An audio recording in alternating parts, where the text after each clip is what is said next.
Kafka को first division में transfer कर दिया गया है, पर गैन उसके बदले में काजू नंबर 8 का हथियार चाहता है, जिस वजह से काफ्का ने यह वादा किया है कि वो बिना वेपन बने उनके काम आ सकता है।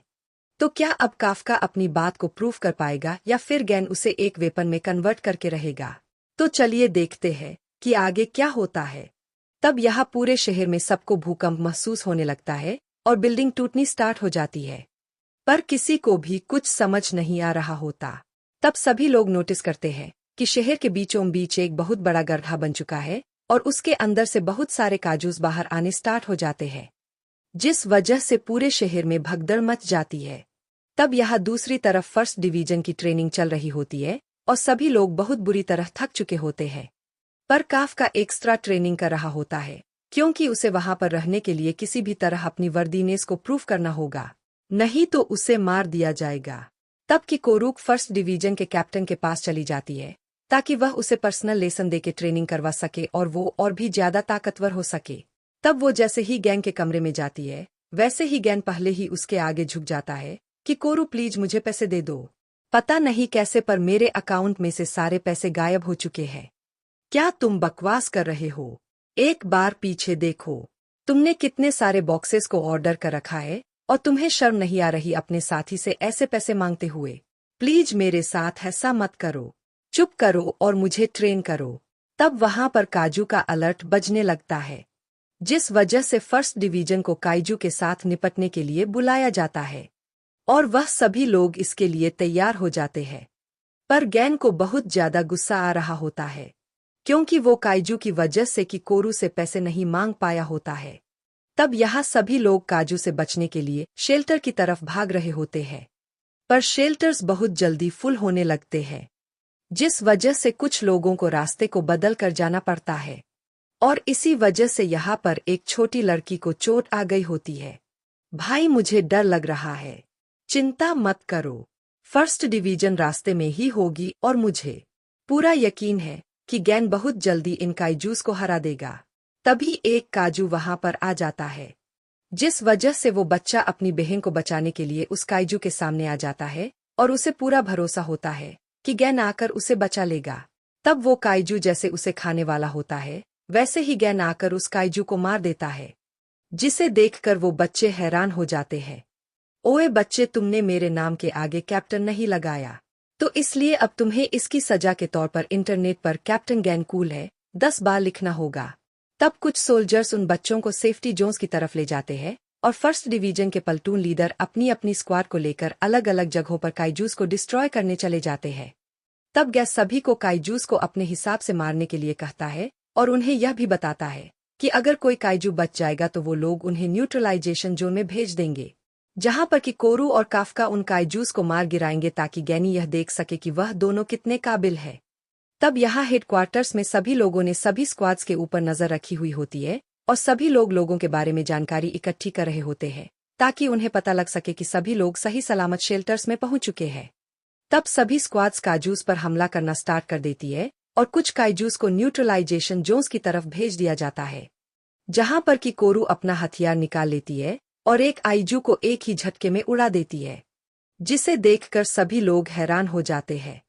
पर कि कोरू को अभी भी सेटिस्फेक्शन नहीं मिली होती क्योंकि उसे एहसास हो चुका होता है कि वाइस कैप्टन शोशिरो उसे भी ज्यादा तेज है और कैप्टन मीना भी बहुत ज्यादा ताकतवर है, जिस वजह से वो और ज्यादा स्पीड और पावर से काइजूस को तबाह करना स्टार्ट कर देती है और कुछ ही टाइम में 3 काजूस को मार गिराती है, जिससे कि उसके बाकी मेंबर्स भी लड़ने के लिए एक्साइटेड हो जाते हैं और एक एक करके जल्दी से काइजूस को तबाह करना स्टार्ट कर देते हैं, जिससे कि बाकी स्क्वाड के अंदर भी जोश भर जाता है और वह भी काइजूस को जल्दी जल्दी मारना स्टार्ट कर देते हैं, तक कि करू अभी भी काजूस को मारने में उनसे आगे होती है।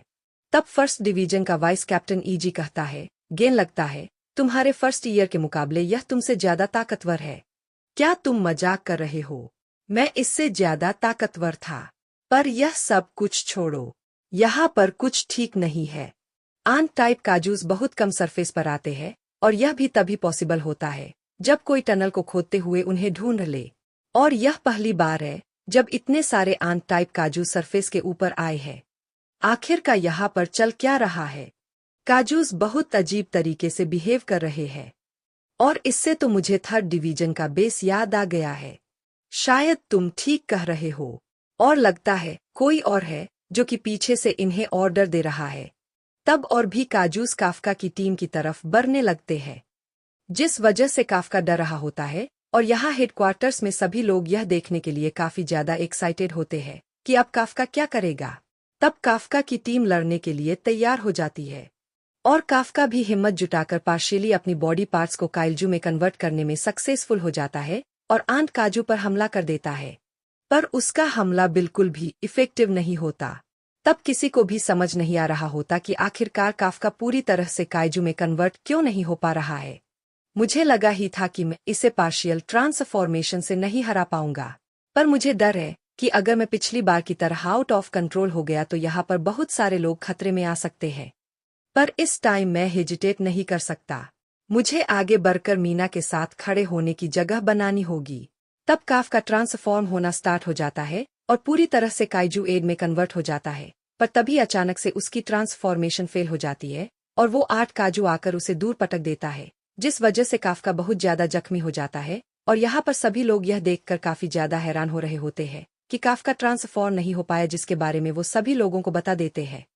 तब अचानक से जिस जगह पर काफका की टीम होती है वहीं पर उन्हें एक न्यू काजू के होने की रीडिंग मिलने लगती है, जो कि काइजू नंबर 8 की तरह ही ताकतवर होता है। तब काफका के नीचे की जमीन टूट जाती है और उसमें से एक आठ काजू बाहर आ जाता है, जिससे असल में काइजू नंबर 9 कंट्रोल कर रहा होता है। और सभी लोग यह देखकर बहुत ज्यादा हैरान हो जाते हैं। तब काजू नंबर 9 कहता है, मैं तो यहाँ पर इसलिए आया था क्योंकि मुझे यहाँ पर काइजू नंबर 8 महसूस हुआ था, पर वो तो यहाँ पर है ही नहीं। पर एक सेकंड, कहीं तुम तो काजू नंबर 8 तो नहीं हो। चलो फिर तुम्हें जरा सा चेक किया जाए। और काफका के ऊपर हमला कर देता है, जिससे कि काफका का बाजू डैमेज हो जाता है। तब काफका खुद को बचाने के लिए फिर से काजू नंबर 8 पे ट्रांसफॉर्म होने लगता है, पर इस बार फिर से वो ट्रांसफॉर्मेशन फेल हो जाती है।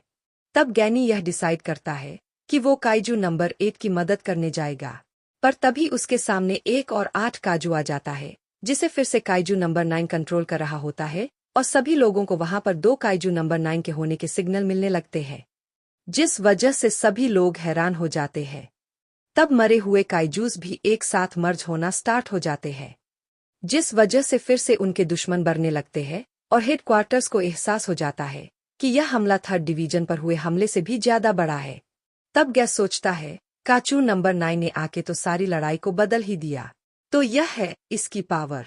तब यहाँ काफका की टीम काजूस को ठिकाने लगा रही होती है, और जैसे ही उन्हें पता चलता है कि काफका खतरे में है तो वह काफका को बचाने जाने लगते हैं। पर काजू नंबर 9 उन पर हमला करके उन्हें मार गिराता है और यह डिसाइड करता है कि अब वो काजू नंबर 8 को मारकर उसकी पावर को हासिल कर लेगा, जिस वजह से वह काफका पर हमला कर देता है। और काफका उसके हमले से बचने में कामयाब हो जाता है और उसे बस छोटी सी चोट ही आती है। तब 8 काजू काफा पर हमला करके उसे दूर फेंक देता है। अगर इसके अटैक्स दिखाई ना दे तो इनसे डील करना तो सच में बहुत ज्यादा मुश्किल है। यह काजू नंबर 9 तो सच में बहुत ज्यादा डेंजरस है, तो इसलिए मुझे इसे किसी भी कीमत पर हराना ही होगा। तब काफका फिर से ट्रांसफॉर्म होना स्टार्ट हो जाता है, पर वो फिर से फेल हो जाता है, जिस वजह से उसे समझ नहीं आ रहा होता कि आखिरकार वो ट्रांसफॉर्म क्यों नहीं हो पा रहा है। तब यहाँ हेडक्वार्टर्स में इतामी कहता है, तुम काजू नंबर 8 को बचाने नहीं जाओगे। मुझे पता है कि तुमने यही सोच रखा था ना कि जब काजू नंबर 8 फिर से अपना आपा खो देगा तब तुम उसे रोकने जाओगे। पर याद रखो, जिस काइजू वेपन का यूज तुम करते हो उससे तुम्हारी लाइफ स्पैन कम हो जाती है, और ऊपर से तुमने उसे अभी अभी यूज किया है, और अगर तुमने अब उसे यूज किया तो तुम मारे भी जा सकते हो, तो इसलिए अब तुम उसे बचाने नहीं जाओगे। तब काजू नंबर 9 काजू नंबर 8 पर हमला करने के लिए तैयार हो जाता है, पर तभी कियोरू आकर उसे बीच में से काट देती है।